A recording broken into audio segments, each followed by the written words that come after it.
at first I laughed about it because he sounded corny as shit with his voice with the All right, well, when Eminem came out with the song Just Yeah. Don't Give a F, he had the line, I'm on a search to crush a milk Yeah. bone. Now, of course, this was perceived as a diss to you. You know, like, what was your reaction when you first heard that line in the song? Did you hear it in 97 or in 99? Because, you know, he had it on the Slim Shady EP first. No, I heard it as soon as it dropped. But at the time when it first came out, I was still like kind of frustrated at my own situation. Right. So then to hear this and to not only at first I laughed about it because he sounded corny as shit with his voice with the but then to see that he was with Dre, it was like, wait, what the fuck's really going on here? And at first, yeah, I was pissed. And so that's how and then everybody else started jumping in. Just obviously you're gonna bring up the death row, bringing me on to that. Yeah. But I mean, my first reaction was, all right. You don't think that it was a clever way that he was just name dropping a bunch of people or anything like that? Like, no.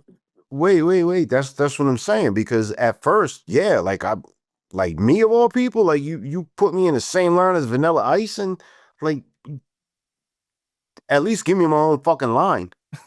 Give me my own fucking bar. Dedicate one to me at least. The fuck?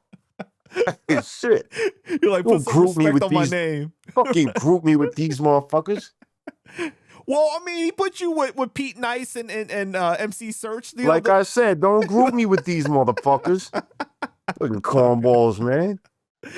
But nah,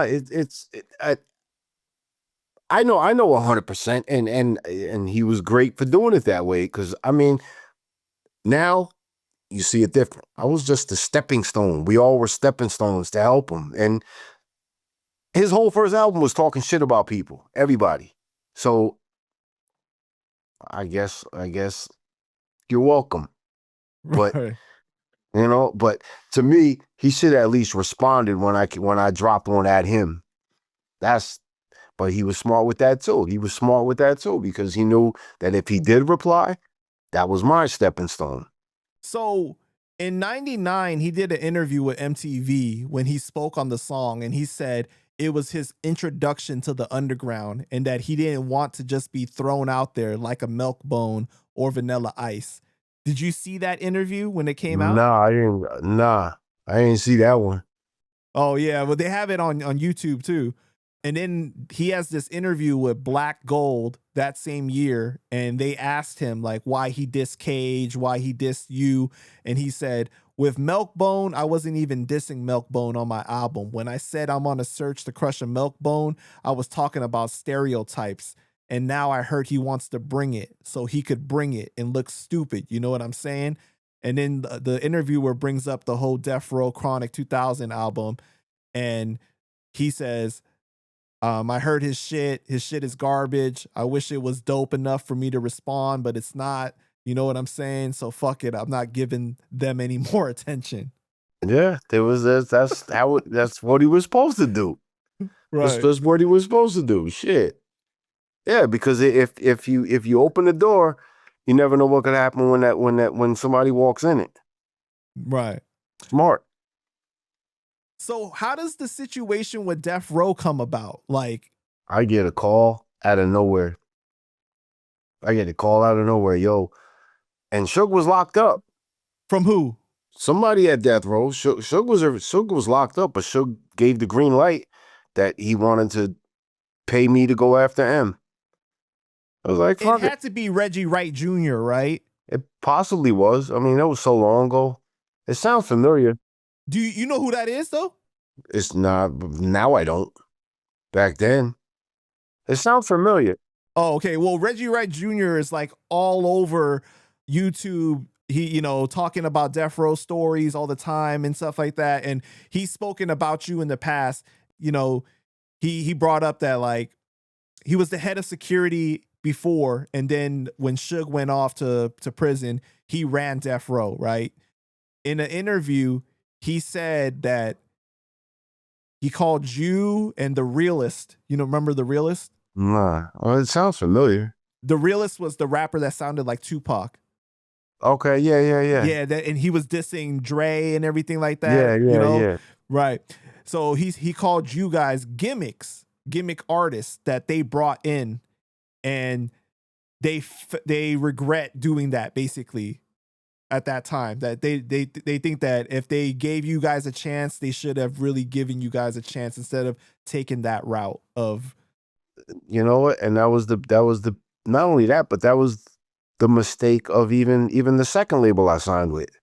The second label I signed, they used that as a reason. Go after M. And that's why it was doing shit like that, like for you're doing shit. If you're doing shit for money, then you do it not as a gimmick. That's what everything, even with the second label. And that's why when we approached Flex with the second label going after Flex wanted to charge a lot of freaking money. He wanted to charge them a lot of fucking money. He was like, all right, I'll play it for this much. And they didn't want to pay it. You're damn right. I wouldn't pay it either because Flex was smart. Like, why would I do this? Why would I play this record going against Eminem when he's hot as hell and he got Dre, and you're just a little tiny label right now, and you're putting this song out because Miilkbone as a gimmick going after M? Right. Yeah, it's I can't blame anybody. The situation with Death Row was just for a single song. Yeah. So there was never going to be an album on Death Row at all. It was an album. My song was on that album. That was it. No, but I mean like your solo album. It was never going to be like a solo Miilkbone album on Death Row. Hell no. Was it at least good money? It was enough to get me through a couple summers, but okay, that sounds pretty good, man. You know. Yeah. Well, you end up dissing him on the song Presenting Miilkbone, right? What made you take the approach that you did on that song? Because it was more of a playful style. The chorus because was I tried in the vein of Hi, my name is. Because I tried to, everybody guided it that way. Because you're so impressionable when you're hungry. You're so impressionable when you feel that you've been guided the wrong way the whole time, that somebody else got to guide you a different way. So, and you see what as you're young, you still see what's working, what worked for him. So maybe I'll do it his way. You know, like you're shown that way. It's there's so many motherfucking regrets. And you know what? That's why I always say I had a lot of selfishness growing up in this music shit, because I always wanted to do shit my way and I never got to do it my way. I always had to do what everybody else was telling me to do. So now, even as a grown man, like I ask God for forgiveness for being for having my selfish ways, but I'm still dealing with forgiving myself. I got to forgive myself. That's a lifelong thing. Forgive yourself for even that's the getting hardest into part. that shit. That's hard. Yeah, that's the hardest part, man. Forgive yourself. I'm sure you feel some kind of shame or regret, at least guilt. There's a lot of strong emotions there, right? Yeah.